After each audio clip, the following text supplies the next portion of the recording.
Otro problema.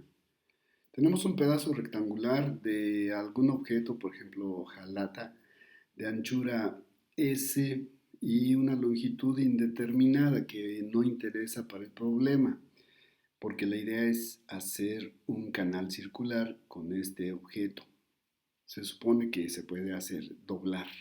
Entonces, doblar esta magnitud S en forma circular, así como en esta circunstancia o como en este otro ejemplo, eh, S es una cantidad que está definida de manera constante, o sea, no hay manera de cambiarla. Ya está dado el pedazo, lo largo no interesa y pues queremos saber cuál es la máxima o cuál es el ángulo en particular, o sea, cuál es el ángulo para el cual el canal formado con este objeto, el canal en forma de sector circular, tenga la máxima capacidad posible.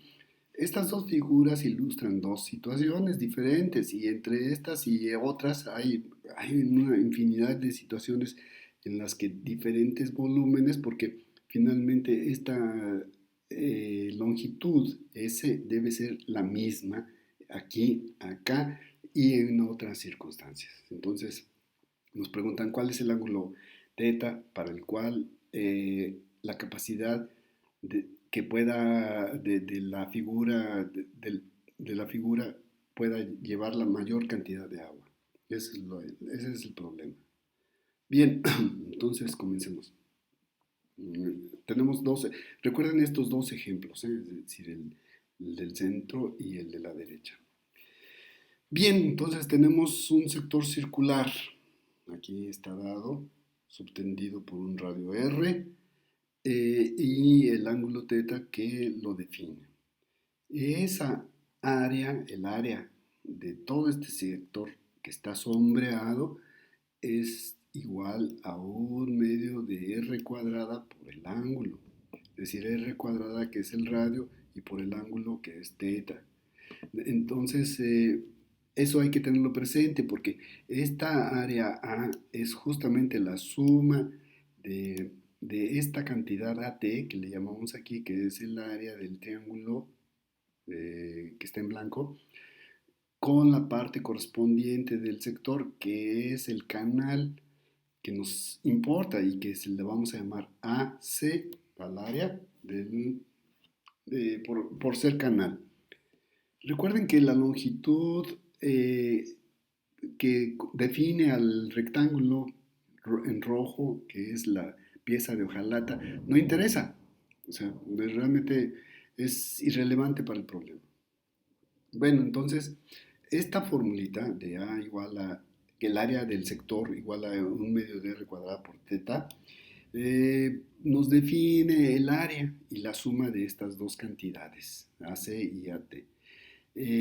AC podríamos, eso es lo que nos interesa determinar justamente. Entonces, podemos escribir que AC es igual a la diferencia del área total menos el área de este triángulo isósceles que podemos romper en dos triángulos rectángulos, como está aquí, y restarle la cantidad AT.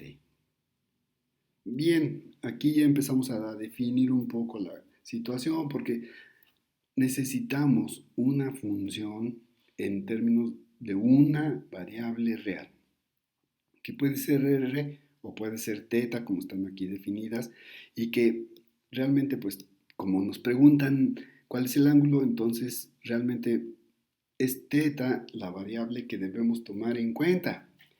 Sin embargo, R aquí está al cuadrado, depende de teta y ahorita lo vamos a hacer ver cuál es su forma.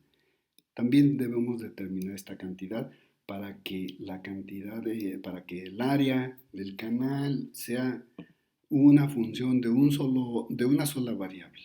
Bien, para determinar el área del triángulo, hay que notar que pues podemos bisectarlo en, en estas dos partes que son iguales, que son dos triángulos rectángulos y que como triángulos que son, tienen su área determinada por la base, que está aquí como X, por la altura que está dada como Y, entre dos, o sea, es un medio de esa cantidad.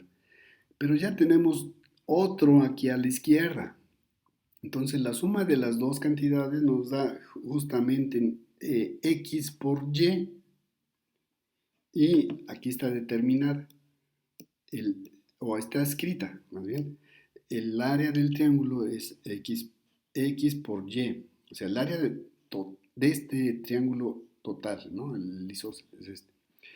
Y eso va a ser entonces a X. ¿Y quién es X? Pues X es justamente la proyección de la hipotenusa sobre el eje horizontal y eso nos da una parte. Nos dice es R por el seno del ángulo, que es seno de teta sobre 2. Bien, por Y. ¿Pero quién es Y?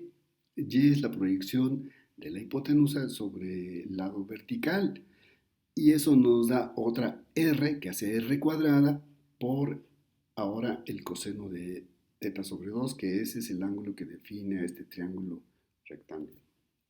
Bien, usando una fórmula trigonométrica, esto se puede simplificar a una fórmula más sencilla, de manera que tenemos que el área del triángulo es igual a un medio de R cuadrada, donde R es el radio del sector circular, por el seno del ángulo teta, aquí, del ángulo teta. Bueno, ok. Así que el área del canal estará dada por un medio de R cuadrada por teta, menos el área del triángulo, que es esta cantidad que acabamos de describir, y eso nos da esta expresión simple. Bueno, tenemos ya casi el resultado. No, hay que describir ahora a R en términos de teta, porque queremos una función de una variable, nada más, no de dos, y además estas están interrelacionadas por esta expresión. Observen, usando la definición de un ángulo en radianes, así se define, el ángulo teta es igual al arco subtendido entre el radio. Bueno, pues entonces de aquí podemos despejar cuánto vale R. Y R lo podemos obtener así, como S entre teta. Recuerden que S es una constante, esa no la podemos cambiar. Esa es la anchura del pedazo de hojalata. Y ahora sí, finalmente tenemos una expresión que tenemos escrita de esta forma. Y esto es una función no más de una sola variable, ahora sí, y por eso le ponemos el área del canal en términos de teta es igual a esta cantidad, donde teta es pues mayor que 0 y menor que 2pi. Hay que explicar este mayor que 0. ¿Por qué no mayor o igual? Bueno, por la simple razón de que teta es cuando vale 0 no está definido aquí. O sea, si teta vale 0, esta cantidad no está definida. Sin embargo, ustedes ya deben saber que su límite es 0, es decir, a esta cantidad le pueden obtener el límite a esta función cuando teta va a 0 y mostrar que, tal como se esperaba, cuando teta va a 0, el límite es 0. Bien. Así que en ese sentido podemos decir que esa discontinuidad es removible y podemos definir una nueva función que para nada, digamos, se distingue de esta otra, pero que es continua. Podemos definirla así como 0 para cuando teta es igual a 0 y a igual a esta expresión cuando es distinto de 0 entre 2 y menor o igual que 2pi. Bien, ya tenemos una función que es continua en este intervalo, que es está cerrado y está acotado. Y por los teoremas que hemos visto anteriormente, una función que hace eso alcanza su extremo, en este caso su máximo, alcanza su extremo en este intervalo justamente. Eso es una de las condiciones, de los resultados del teorema que hemos visto. Entonces alcanza su extremo. Pero, ¿cuál es ese extremo? Bueno, vamos a ver. Aquí tenemos s cuadrada entre teta cuadrada y eso es totalmente positivo porque son cuadrados, son números variables cuadradas.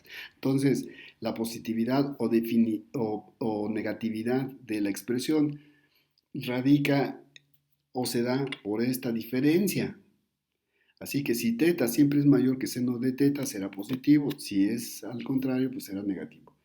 Pero resulta que, como vamos a probar más adelante, teta es mayor o igual que seno de teta para este intervalo. Y por lo tanto esto siempre es positivo. Y así es que entonces hemos llegado a que esta función tiene su máximo o alcanzará su máximo en el momento en que esta funcioncita de aquí, en valor absoluto, alcance su mínimo, ¿verdad? Entonces, si esto es menor, pues entonces le restamos la menor cantidad y por lo tanto tendrá su máximo. Ese mínimo ocurre en teta igual a pi, es decir, cuando el seno de teta es cero, pues esta cantidad es cero, entonces se alcanza el máximo. Miren, aquí tienen una gráfica de la función anterior, de la función del área como función del ángulo en términos de teta, entre 0 y 2pi, o sea que es 6 punto no sé, 2 no sé qué. Bien, entonces el máximo se alcanza justamente por aquí, cuando tenemos que teta vale 3.14, 15, 9, etcétera, que es pi justamente. Bien, eso es lo que muestra la gráfica visualmente, pero acabamos de mostrar lo que efectivamente se da en ese punto y no en otro. Y con esto tenemos resuelto el problema. Y hay que decir una cosa, que este problema ha sido resuelto sin recurrir a la derivada de la función, ni a la segunda derivada, a la primera para que determinar el extremo y a la segunda para determinar si es máximo o mínimo. Sin esas circunstancias ha sido resuelto. Pero también, si se desea, se puede resolver así. Si derivamos la función con respecto al ángulo, con respecto a la variable, tenemos esta expresión. Y esa función, en realidad, el numerador, esto de aquí, que es lo que se grafica en esta función en verde, se anula justamente en este punto, que es otra vez, bueno, aquí se muestran valores numéricos, pero representa a pi. Y lo que se grafica en ojo con esta gráfica es la gráfica de esta cantidad, ¿eh? Por si le intentan hacer, recuerden que hay que multiplicar por teta cúbica y por 2 y es igual a 1 y entonces simplemente tenemos el numerador aquí. Y eso es lo que nos interesa, saber cuánto se anula y se anula aquí, en pi. Bien, de manera que ya tenemos resuelto el problema, salvo este otro en particularmente, que es el problema adicional que mencionaba yo hacia arriba. Hay que mostrar ahora que x es mayor que seno de x si x se mueve en este intervalo. Para eso vamos a hacer lo siguiente. Primeramente, hay que demostrarlo para entre 0 y pi. Con eso es suficiente, porque pues la función x es creciente, es positiva, y para cuando x anda entre pi y 2pi, el seno de x es o 0 o es negativo, es decir, es no positiva en este intervalo. Por lo tanto, pues siempre tendremos que, para ese intervalo, se cumple la desigualdad. Así que basta mostrarlo para aquí. Bien, y otra circunstancia. Escogeremos el intervalo abierto. Después mostraremos qué pasa en 0 y qué pasa en pi. Y asunto arreglado. Entonces, primeramente escogeremos el intervalo abierto. Y para demostrarlo vamos a usar el teorema del valor medio, que nos dice que para una función que tiene una derivada, etcétera, esto son condiciones que ya hemos visto anteriormente. Tenemos que f de x es igual a f de a por f' en un punto xi por la diferencia de x menos a, donde xi es un punto que está entre x y a. Así que si hacemos f de x igual a seno de x y a igual a cero, tendremos que esta igualdad del teorema medio se traduce para este problema en esta otra. Seno de x es igual a seno de xi por x, donde xi pues está entre 0 y x, como ya habíamos dicho. Tomando en cuenta que el coseno en valor absoluto, coseno de xi siempre es menor que, cualquier coseno siempre es en valor absoluto siempre es menor que 1, y tomando en cuenta que para este intervalo tenemos que seno de x es positivo, tendremos que el coseno de xi necesariamente es positivo y podemos escribir esa expresión así.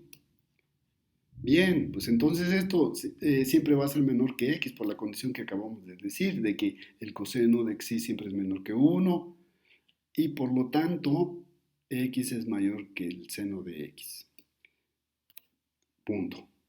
Ahora, la desigualdad también es válida cuando x es igual a pi y eso ya nos da este punto, o sea, esta parte de la derecha.